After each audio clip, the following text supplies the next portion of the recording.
Et bonjour, aujourd'hui un super tuto car je vais vous montrer comment sécuriser votre connexion internet, plus particulièrement votre connexion Wi-Fi, mais pas que, également tous les types de connexions quand vous naviguez chez vous à la maison. Je vais vous donner donc des astuces pour naviguer de manière sécurisée, des astuces simples que vous pouvez mettre en œuvre vous-même, des trucs et astuces concernant le matériel et les logiciels, ainsi que l'usage au quotidien. Sachez qu'à l'heure actuelle, on n'est pas à l'abri d'attaques, de virus, de malware, de flicage publicitaire, de phishing, etc. Et nous allons voir justement comment éviter tout cela, indépendamment de la plateforme utilisée, Mac, PC, smartphone ou tablette. Vous le savez sans doute déjà, mais ce qui est le plus vulnérable, c'est bien évidemment la connexion Wi-Fi. Donc c'est pourquoi nous allons nous attarder longuement sur ce type de connexion afin de sécuriser au mieux. Ce tuto est très important et j'en doute pas qu'il va vous plaire. Allez, on y va, c'est parti pour ce petit tuto.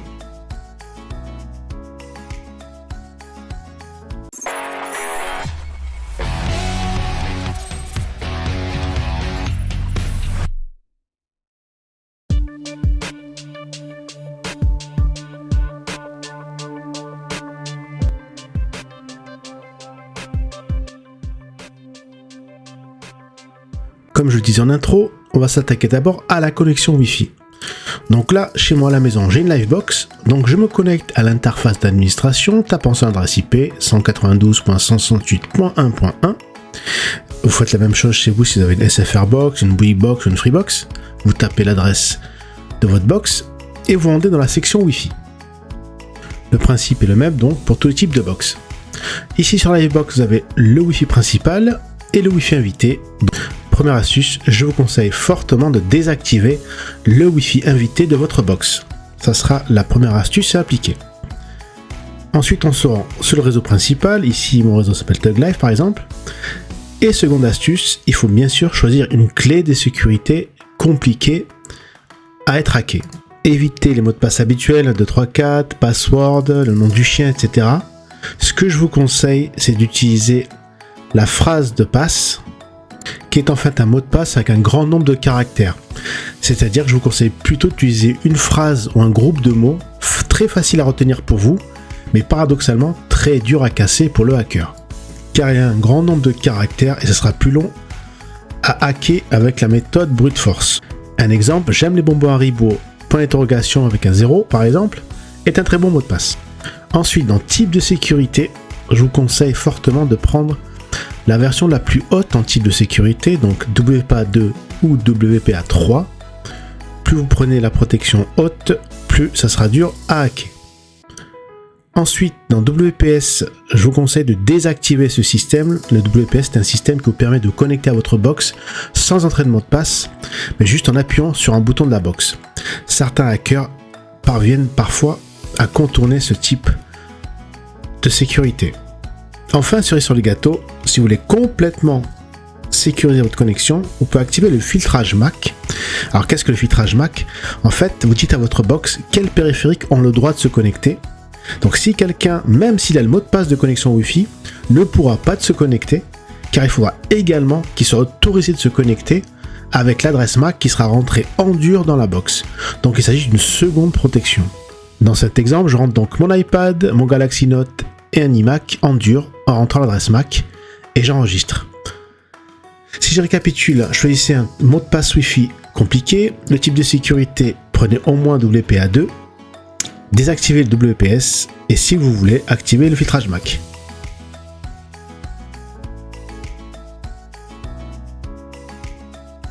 Depuis plusieurs années, les navigateurs ont fait un gros effort au niveau de la sécurité. En effet, la plupart des navigateurs comme Chrome, Brave, Firefox, etc.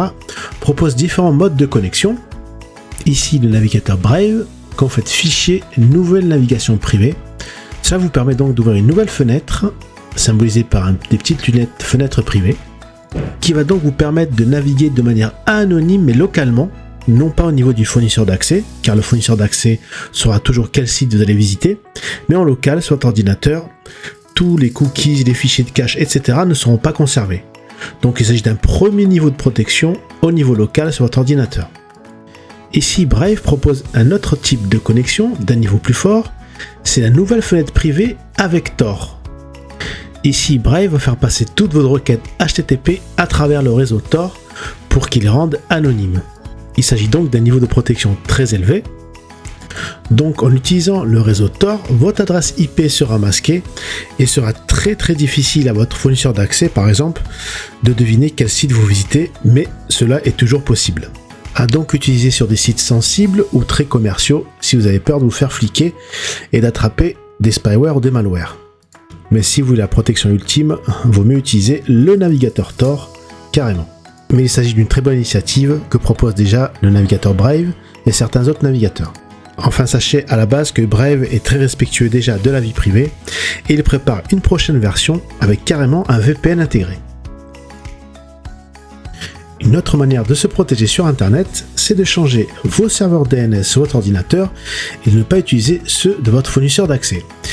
Pour faire simple, un serveur DNS est en fait comme un gros annuaire qui fait la corrélation entre les noms de domaine et les adresses IP.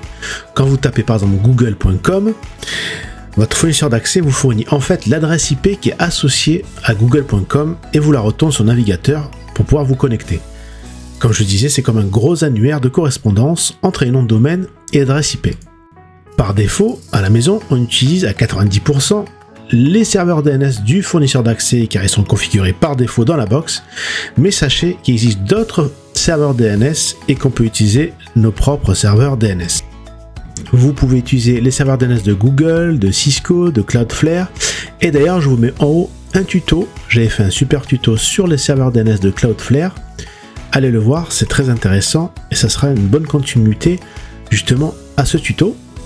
Utiliser d'autres serveurs DNS présente de nombreux avantages par rapport aux serveurs DNS du fournisseur d'accès, ceux qui parfois ils sont plus rapides, plus sécurisés et justement filtrent mieux les données et les sites que l'on regarde.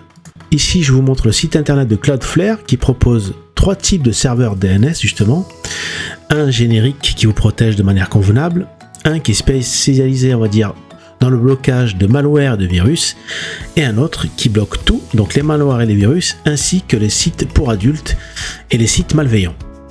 Donc à vous de choisir le niveau de sécurité, et tout cela, bien évidemment, est gratuit. Vous trouverez bien sûr tout ça de manière très détaillée dans le tuto dont je vous ai parlé tout à l'heure. Alors comment cela se met en place? C'est très simple. Je vais vous montrer de suite, justement sur Mac et sur PC, comment changer ces serveurs DNS en même pas 2 minutes. Sur Mac, vous avez vos paramètres réseau, vous prenez donc Ethernet et Wi-Fi selon le type de connexion que vous utilisez. Donc là, je suis en Ethernet, donc je clique sur Ethernet. Ici, via DHCP, je vois bien que j'ai une adresse IP automatique fournie par ma box. On va tout simplement cliquer tout en bas à droite sur Avancer.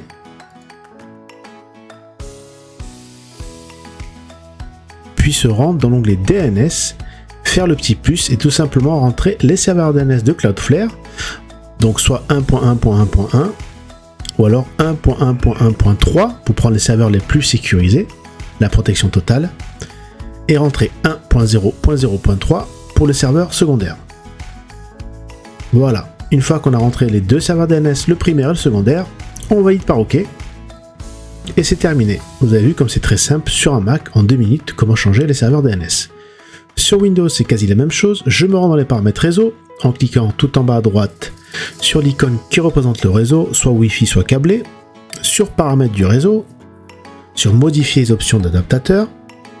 Ici, comme sur Mac, je choisis ma connexion Ethernet et Wi-Fi. Donc je prends ici Ethernet, car mon PC est connecté en câblé. Je clique bouton droit propriété. Je cherche la ligne protocole Internet TCP/IP v4. Je fais propriété. Et tout en bas, je coche la case utiliser les serveurs DNS suivants et je rentre tout simplement les serveurs DNS de Cloudflare 1.1.1.3 et 1.0.0.3 et je valide par OK. Bien évidemment, je répète, utiliser d'autres serveurs DNS comme Google, Cisco, etc.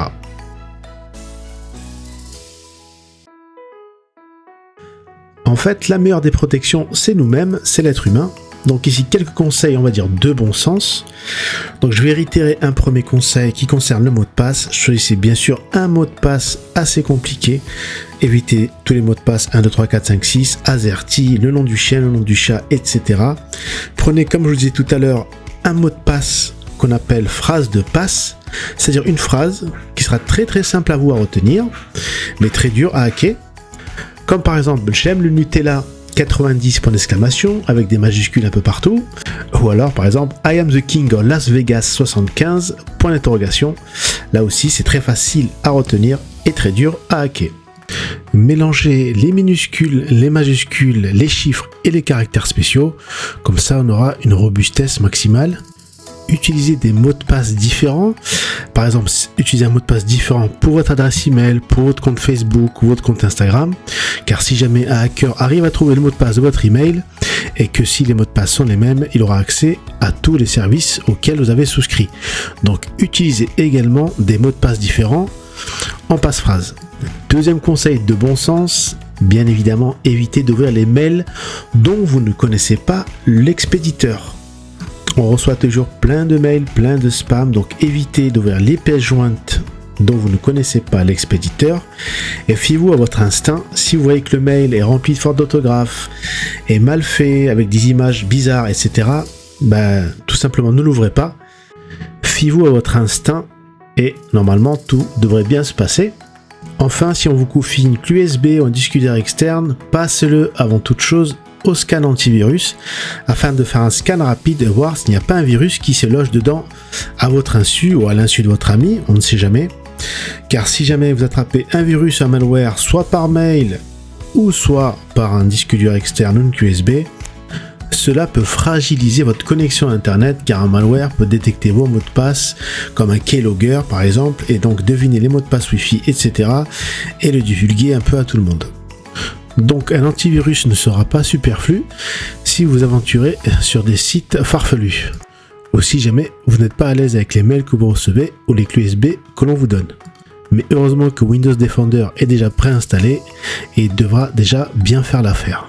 Donc le maître mot, c'est une bonne hygiène de vie informatique, on va dire entre guillemets, et vous éviterez de gros problèmes liés au virus et au piratage. Une autre solution est d'utiliser un serveur VPN pour se connecter à Internet et donc sécuriser sa connexion. Tout à l'heure, je vous ai parlé de Brave par exemple qui va bientôt intégrer un serveur VPN dans son navigateur. Mais attention, il y a deux types de VPN. Les VPN qui permettent de sécuriser sa connexion à Internet et les VPN d'entreprise. Parfois, les gens font l'amalgame. Ici, si vous utilisez un VPN comme NordVPN, CyberGhost, etc., vous aurez donc une connexion qui sera chiffrée et vous pourrez donc naviguer de manière sécurisée sur les sites que vous visitez. Le VPN chiffre votre connexion et vous permet de rester caché lorsque vous surfez, faites des achats ou effectuez des opérations bancaires en ligne. En fait, le VPN fonctionne au niveau du système d'exploitation, Windows ou Mac par exemple, et il redirige tout votre trafic vers d'autres serveurs. Cela signifie que tout votre trafic en ligne, ainsi que votre emplacement physique, je dirais même géographique, reste caché pendant que vous surfez sur Internet. Quant au serveur VPN d'entreprise, il permet d'établir une connexion chiffrée, justement via un tunnel chiffré entre l'extérieur et un serveur VPN qui se trouve dans votre entreprise ou à la maison. Ainsi, vous vous connectez à votre serveur VPN et donc à toutes les ressources du réseau à travers un tunnel chiffré depuis l'extérieur. On rencontre souvent ce type de serveur VPN, surtout dans les entreprises, pour que les collaborateurs puissent se connecter au réseau, donc depuis l'extérieur. Pour sécuriser sa connexion, je peux également vous parler des firewalls ou des pare-feux, qui sont des appareils de sécurité réseau qui surveillent le trafic réseau entrant et sortant, et qui autorisent ou bloquent justement des paquets de données en se basant sur un ensemble de règles de sécurité inscrites justement dans un pare-feu ou dans un routeur. Le pare-feu est chargé de dresser une barrière, un mur, entre votre réseau interne, celui de la maison, et le trafic entrant, donc le trafic extérieur, provenant de sources externes, comme Internet, et afin de bloquer le trafic malveillant des virus et des pirates. Cependant, il existe deux écoles, ceux qui disent que la Livebox, la SFR Box, la Bouygues la Freebox, donc tous les routeurs dignes de ce nom, sont déjà des pare-feux matériels et qu'il n'est pas indispensable d'installer également un pare-feu logiciel, car il existe des pare-feux matériels et des pare-feux logiciels. Pour faire simple, on va dire que les pare-feux matériels sont plutôt les routeurs et les box, et les pare-feux logiciels sont des applicatifs que l'on installe en général avec l'antivirus. Pourquoi je dis 2 écoles? Car certains disent que le pare-feu matériel fait déjà bien son travail s'il est bien configuré ou configuré par défaut, et lui adjoindre un autre pare-feu de style un pare-feu logiciel viendra rajouter d'autres couches, déjà avec la couche de l'antivirus, du pare-feu matériel, du pare-feu logiciel, et va peut-être ralentir la connexion, voire même faire des conflits sur l'ordinateur. Et une autre école vous dira non, il est nécessaire quand même d'installer un pare-feu logiciel, même si on a déjà un pare-feu matériel. Pour ma part, à la maison, dans un réseau domestique, si on a déjà une box qui est configurée de manière standard avec un pare-feu matériel, je pense que ça suffit largement pour sécuriser sa connexion internet et bien sûr faire attention de ne pas ouvrir trop de ports et trop de règles sur votre routeur. Voilà, ce tuto est terminé. Vous avez pu voir par quelques astuces comment sécuriser votre connexion internet. Vous aurez compris que pour un usage domestique à la maison, le point le plus important, c'est la sécurisation de votre réseau Wi-Fi avec le choix d'un mot de passe assez fort, d'un type de sécurité assez élevé et de désactiver si vous pouvez la fonction WPS et cerise sur le gâteau, pourquoi pas activer le filtrage MAC si vous voulez carrément sécuriser votre réseau Wi-Fi. Mais l'être humain est la meilleure des sécurités, donc choisissez toujours un bon mot de passe pour les comptes que vous créez sur internet en privilégiant la passe-phrase qui est beaucoup plus facile à retenir et beaucoup plus dur à hacker par les pirates. Faites toujours un mélange de minuscules, majuscules, chiffres et caractères spéciaux. Faites bien évidemment attention aux sites que vous visitez, aux mails que vous ouvrez. Ne faites pas confiance aux expéditeurs dont vous ne connaissez pas le nom. Changez vos serveurs DNS afin d'être mieux sécurisés. Je vous renvoie toujours au tuto que j'avais fait sur Cloudflare. Pensez à utiliser les fonctions de navigation privée, voire les navigations privées avec Tor, si vous vous aventurez sur des sites bizarres ou très commerciaux. Et enfin, pour une sécurité maximale, installez un VPN logiciel afin de vous rendre quasi anonyme sur Internet. Mais je pense qu'on n'a pas besoin de tout cela à la maison. Le plus important, c'est d'avoir un Wi-Fi sécurisé, de pourquoi pas changer ses serveurs DNS et d'avoir une hygiène informatique quotidienne, on va dire, très rigoureuse. Et cela devrait amplement suffire à votre quotidien. J'aurais pu parler d'autres fonctionnalités, comme par exemple les serveurs proxy, mais je trouve que les solutions que j'ai présentées dans ce tuto sont déjà assez conséquentes et suffisent largement à un usage quotidien et pour tout le monde.